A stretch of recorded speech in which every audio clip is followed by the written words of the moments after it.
Alright. Alright there, YouTube. Man, oh man. What a pain in the neck. We got IRMA coming in.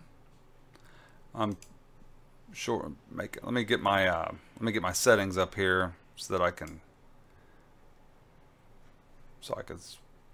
chat with everybody. Okay, I'm live.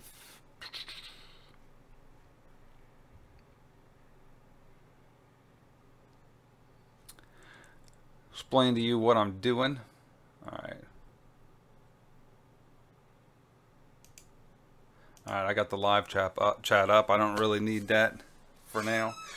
All right, I'm here in Jacksonville, Florida, and I've been going through getting all my stuff together for this hurricane that's barreling down on us. It started out as going to be hitting us at a Cat 4 or something like that in Jacksonville. I'm in Jacksonville right now. So I went on Amazon and I bought like a kit here. It's got stuff for, it's like a camping kit. I've been wanting to get one of these camping kits. It's pretty cool. It's like these pots. It wasn't expensive. I'll have to look it up. It's like these pots. You can just flip it over like this, and then you get a pot. You know, it's got a handle. Pretty cool. And then there's it comes with a little propane stove, and this thing's awesome. It's just a little propane stove, and you just stick it on top of your propane tank. You flip the little things out, stand it up like this, then it goes on top of your propane tank, and it's got a little igniter, little button that ignites the top of it. You screw it in the propane tank, and then it's a stove. It's pretty cool. It's a little propane stove. This kit was like 25 bucks or something like that. Anyway, I just got a message on my phone that we are in a hurricane warning area right now. I went and strapped all my stuff up, and took my kayak and strapped it up in the backyard and strapped it to a tree because I needed the garage for other stuff. I had to put stuff in the garage. So getting prepared. Got your pots and pans and stuff for just in case the power goes out. Last time during Matthew, our power went out for 4 days here. I was without power for 4 days. Now, I'm literally right beside the St. Johns River. The St. Johns River is like, I can almost see the river through my window here.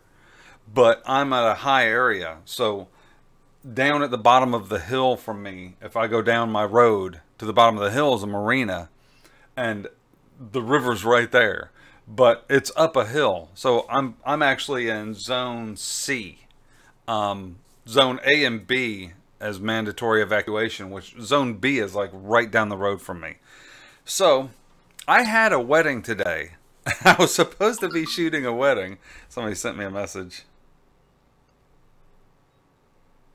Limb fell off at my daughter's house. Limb fell, the dead tree. Anyway, I was supposed to do a wedding today, and the client called me. I had me and a second shooter that was going to go shoot photo and video for a wedding, and it was right here in Jacksonville. So my second shooter, I rented a lens for him because I wanted to have. I've got a Sigma 24-70, and then I rented another lens. This is the Tamron 24-70 with vibration reduction. I was going to let him use my Sigma, and I was going to use this Tamron because I wanted to test out the Tamron. And I rented it, and then I rented it like on Monday or Tuesday because Monday was a holiday last week, and I rented it on Monday, and then I get the notice that it's shipping on Wednesday to come here, and then right after it shipped, my client contacts me and they postponed the wedding for Saturday, so I couldn't turn it back. There's no reason to actually send the lens back. There was no purpose in it. So I ended up renting a lens that I didn't need. So I'll get some shots with it and stuff. But this lens is phenomenal. It's phenomenal. It's a 24-70 with vibration reduction. So you can actually shoot at like real slow shutter speed. You can shoot at super slow shutter speed, keep the ISO low, and still get a nice clear picture. It's amazing. It's amazing. I keep bumping my microphone. Anyway, so I've got the camping stove. I got oh, very important thing that you need whenever you are a coffee drinker like me is a coffee pot percolator. This is a 20-cup pot, so I can make a nice big pot of coffee. When the power goes out, I can still make my coffee. That's like the most important. That's all I had for breakfast this morning was, you know, like a couple cups of coffee. So I'll set that right here. There's my coffee pot. It's getting a little windy. I got a notice on my phone that I'm in a hurricane warning right now. So who knows?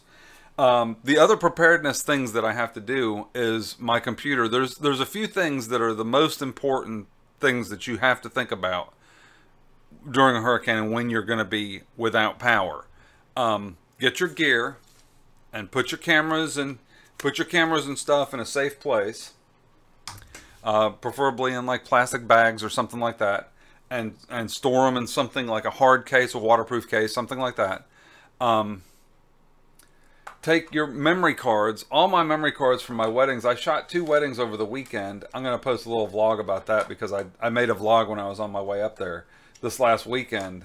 Last weekend I did 2 weddings. I went from here to Valdosta, shot a wedding, and then left Valdosta, drove up to Atlanta, was in Atlanta for overnight, and then I got up, drove to Birmingham the next day, and shot a wedding the next day, and didn't get done until like 1:30 in the morning. And then by the time I got done, I had to drive all the way back down home. So I haven't had a whole lot of time to go through my footage. So what I did was I went ahead and went through all my footage and put it on the computer. But the only thing I'm really worried about is I have backup hard drives for all my stuff to back stuff up, and I back up everything onto these external hard drives. Like this is a 4 terabyte, I think it is, NAS hard drive. Yeah, it's like a 4 terabyte. I back my stuff up onto multiple hard drives, and I have a waterproof, fireproof safe. But I have to keep that thing with me, so I got to make sure that all my stuff is backed up and with me. That's the important thing.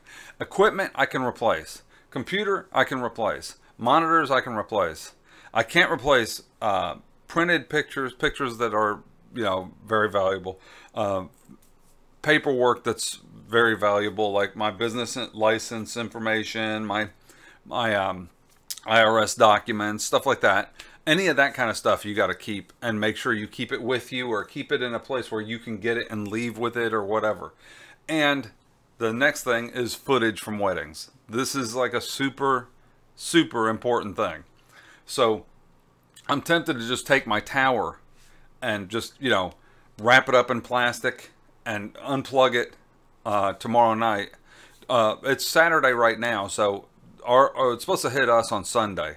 So I'm tempted to just wrap this thing up in plastic and take off with it, you know. Somebody, Jerome said safe. Yeah, I'm safe for now. We'll see. I'm not posting this because I'm unsafe. I'm streaming, so I figured why not come on here, stream. There's a lot of people. I'm gonna take the G85 and go out and get some shots. I'm gonna run down the road here and get some shots while I still have power. Before the hurricane actually hits pretty heavy, I'm gonna run out and get some shots of it, so you guys will see what it looks like here in Jacksonville, Florida, right by the St. Johns River, what the storm is doing to us. Last time, Matthew, it actually came up, the water came up pretty high at the end of my road, but it didn't get to the house, so I'm still pretty safe. I should be pretty safe.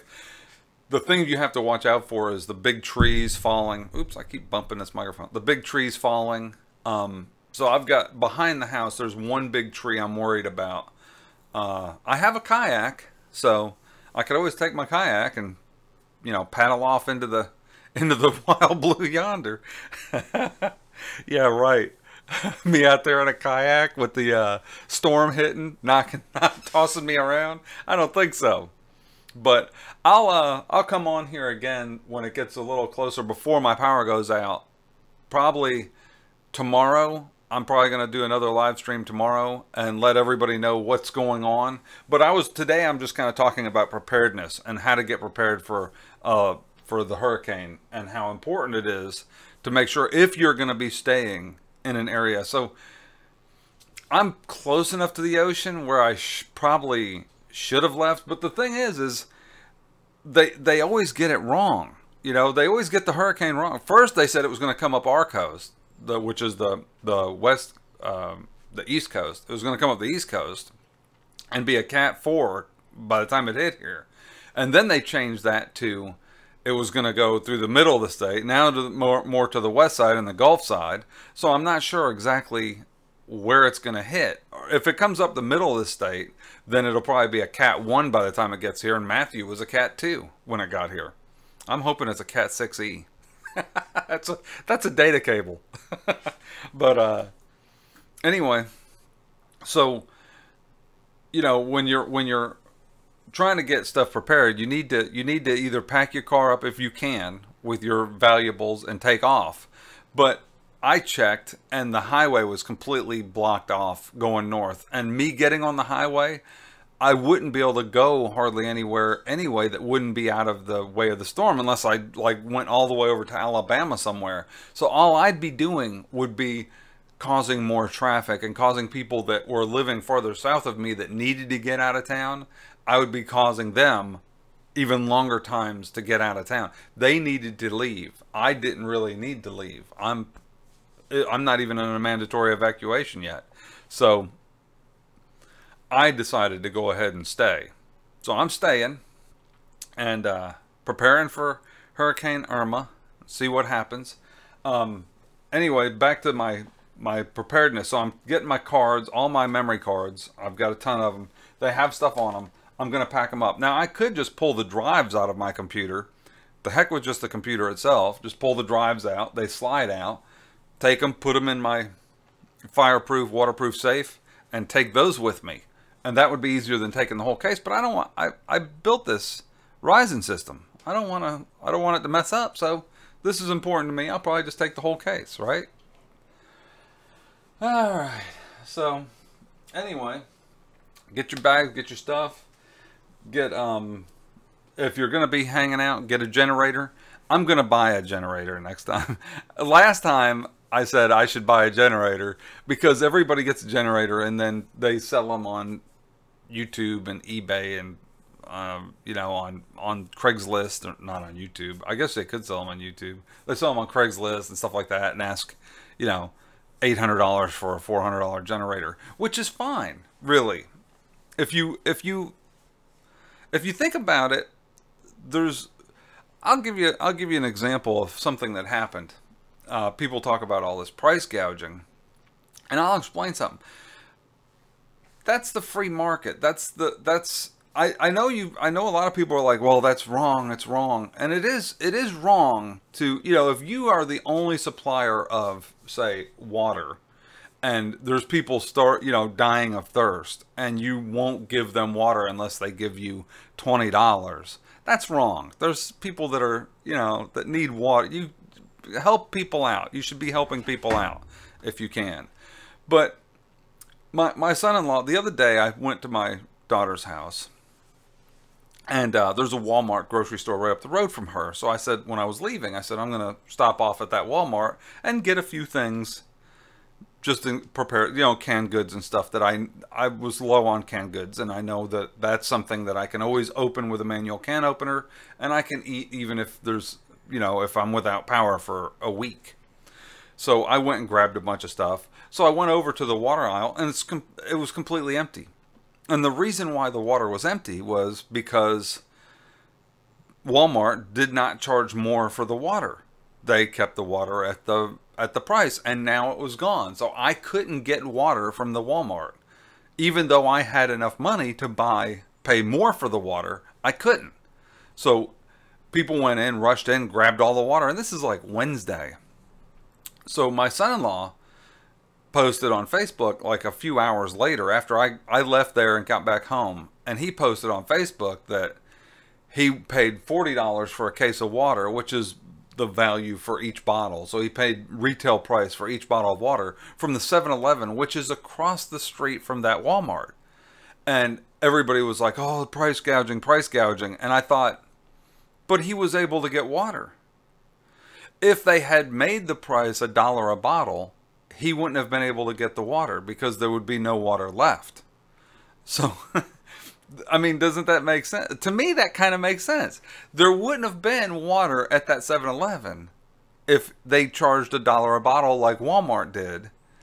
The water would have been gone and he wouldn't have been able to get water. Now, he's not rich. They're not rich. But they were able to, you know, make do. And it's a supply and demand idea. If they charge a little bit more for it, it's still available for some people that might have a little bit more. The people that didn't have hardly any money can go real early and wait in line and get the water for the price that Walmart was selling it because other people are selling it. That's what I mean by if it's the only supplier. If there was only one way to get water, and that company or person was charging, you know, $8 a bottle for water, then that's price gouging that they shouldn't be able to do, because then the poor people can't get the water. Only the rich people can buy all the water. But when you have multiple outlets and it's Wednesday, it's not like the hurricane already hit. It's perfectly fine to charge more for the water. There's no reason for people to be so up in arms that they were charging more. It's actually beneficial to the price gouging in that case was beneficial to him because he was able to buy something that he couldn't have gotten without the price gouging. If the price gouging wasn't in effect, if he didn't have that, if he didn't pay the retail price, then the water would have been gone. He couldn't get it. Like I couldn't get it. I would have paid double for the water if I saw it at Walmart. I would have grabbed a couple bottles. I would have also conserved. I wouldn't have bought 3 cases of water because I don't need 3 cases. I'm just one person. So in that sense, you see, it kind of helps with conservation. It helps people to not use up the stuff. A perfect example, back in the 70s, they had a gas shortage. And the government said, we're going to make it, you can't raise the price of gas. They put caps on everything. Well, what happened? When they raised the price of gas, all of a sudden there's huge long lines for gas. And I remember, I'm older, but I'm not that old. I was just a little kid, but I remember reading about it, that there was a, yeah, somebody asked, are you staying? Yes, I'm staying. I'm not leaving. I'll be here, and I'll be, you know, shooting the live stream on my phone if I have to when the storm comes. So I'll keep y'all posted on here. But what I was saying was, the gas shortage happened because the government said we're going to make the gas. You can't charge more for it. So what happened was they ran out of gas. So now nobody could get gas, and there was long lines at the gas pump for gas because they were out of gas, and people would wait for the trucks to come and deliver more gas to buy all the gas they could instead of conserving. If the prices were $8 a gallon, people would just buy, you know, half a tank of gas and not drive to the store 4 times for, you know, a bottle of aspirin. They would conserve. I saw that. Watch a Hurricane Andrew video. I saw that Hurricane Andrew did come through here, through Jacksonville last time, and it was devastation. It was devastating. But they're saying that this one is actually going to come up through the center of the state, hopefully, and by the time it gets here, it might be a Category 1. Matthew was a Category 2 here, so it's actually going to be less powerful than Matthew was, but we'll see, you know. And like I said a few minutes ago, for those of y'all just now joining me, if I had taken off a few days ago, I got a spot on my shirt. I can see it in my thing. I don't know where that came from. This shirt's clean. I must have spilled something on it. Anyway, Looking at my shirt, worried about my shirt. Not the hurricane outside, just my shirt. But anyway, like I said, was if I had decided to leave like on Wednesday or I probably wouldn't have left Wednesday because we weren't sure how powerful the hurricane was. It was just now coming in on Wednesday. It was getting bad enough where we knew we were going to have a pretty bad hurricane, which is much better than when I was up in Atlanta and Georgia. You'd get a tornado within minutes. You had no idea that a tornado was coming until 20 minutes before the tornado hit you. So here we knew a week in advance that there was going to be a hurricane coming through. So my point is if I took off, I would be sitting in traffic. My brother and his wife and family left yesterday. They live over in Cape Coral. The hurricane's going to hit a lot farther down, a lot worse down there. So they left and went to Atlanta, and it took them 19 hours to drive an 8-hour drive. So if I left and got in that traffic, it would take the people that needed to get out that were farther south of me, that were going to actually get a Cat 4 or Cat 3 hurricane, it would take them even longer to get out of town. So I'm helping other people by not leaving. That's, you know, I'm trying to help people. I can stay through it. I'm an official Floridian now. I don't actually have to. I've been here for a couple years now, and I don't have to take off every time there's a storm. I can hopefully make it through. I think the biggest thing I have to worry about here now is the winds, high wind, and flooding. I don't think I have to worry about flooding too much. Hopefully, I won't have to worry about flooding too much. But the high winds and, you know, trees falling on and power outage, that's going to be the biggest thing. Is last time the power was out for 4 days, and this time it's out for, you know, I don't know how long it's going to be out. Hopefully it won't be out for 4 days. That sucked. That did suck. But last time for Matthew, I actually had a wedding to shoot in Atlanta, and I left a couple days early to make sure that I would beat the hurricane and get up there in time. But when I got up there, all the hotels were already booked up. I had to stay. I think I slept in my car the one night because I didn't book the hotel in advance. I booked the hotel like 2 or 3 months earlier, but I didn't have it until the next day. So I had to sleep in my car on the way up there. I slept for 8 hours in my car, and then checked into my hotel that I had already booked, like the month before or a couple months before. So I figure if I'm in an area at the people call Jacksonville, South Georgia, if I'm in the area that's in the South Georgia, it's better for me to stay and let other people get the road and get out that can't stay. So the people in South Florida can't stay, so they need to evacuate. And the people that are right on the coast need to evacuate. The people that are in low river areas need to evacuate. I don't need to evacuate, so I'm not evacuating. I'm helping them so that they can get the heck out of town. I'm not using up all the gas and wasting resources driving out of town with no place to stay.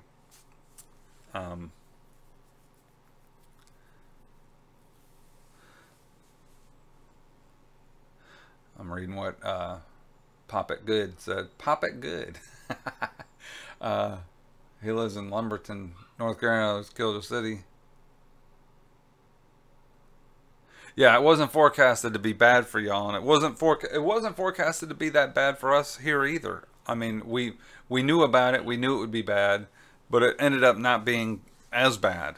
For some reason, the way the state goes, Jacksonville's like in a little bit, and then it goes back out, you know, where it goes in that little corner.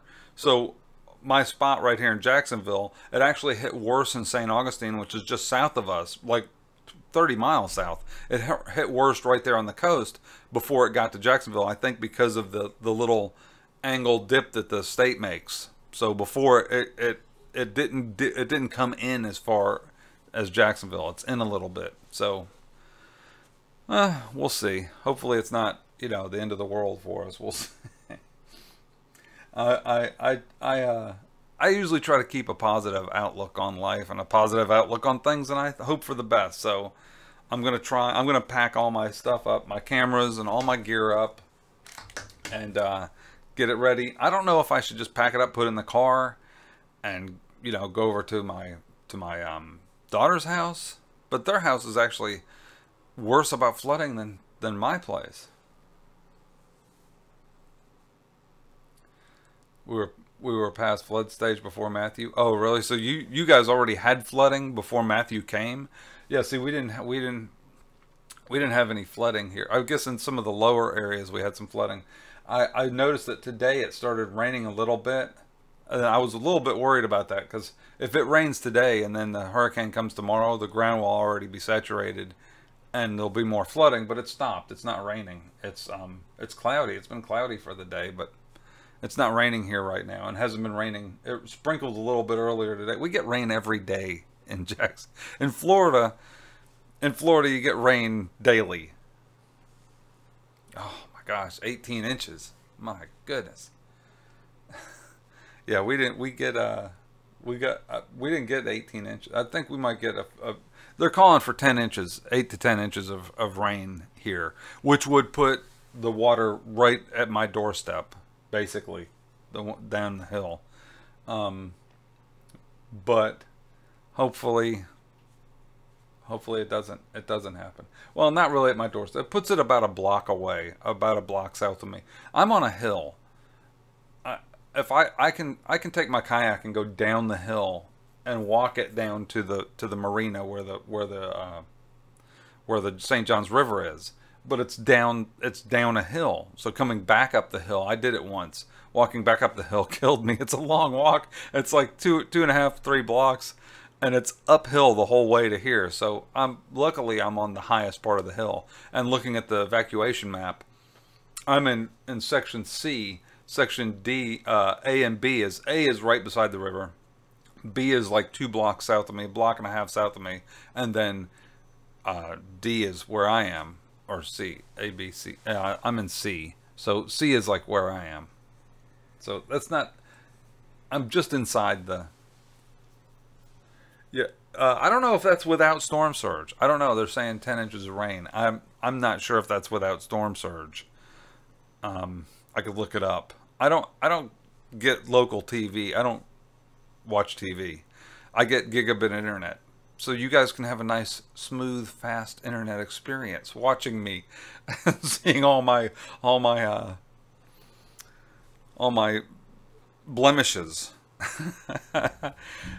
So I changed from Comcast cable and internet to just gigabit internet. So I've got super fast internet speeds because I'm in Jacksonville. I'm downtown. It's like I just go out the road across the bridge and I'm downtown. I'm right here by downtown Jacksonville, which is a water city. There's bridges everywhere. So anyway, so I kind of wanted to go over just, things that I got for, for the things that are important to me, like a coffee pot. You have to have a coffee pot, and it's a percolator that I can stick on my stove and little gas stove thing and make some coffee. That's important. I always have my Rand Paul cup and my coffee cup so I can make some coffee.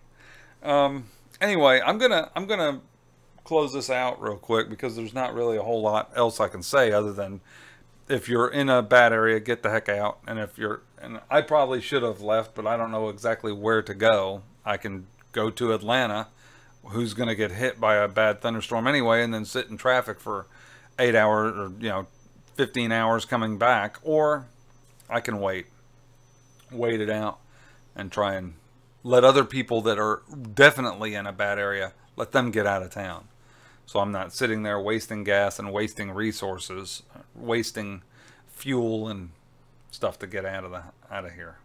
So anyway, it's been about 30 minutes of a live stream, and I just thought I'd come on here, and I'll do another one tomorrow. I'm gonna go shoot some footage also. So if my power goes out and I'm unable to live stream, at least I've got my batteries charged on my J85. I'll go out, get some footage of the hurricane. I'm going to drive around, if I can drive after the hurricane, show you what it looks like downtown and around the water, and post some videos. Let everybody know what's going on. All right. Thanks for watching, everybody.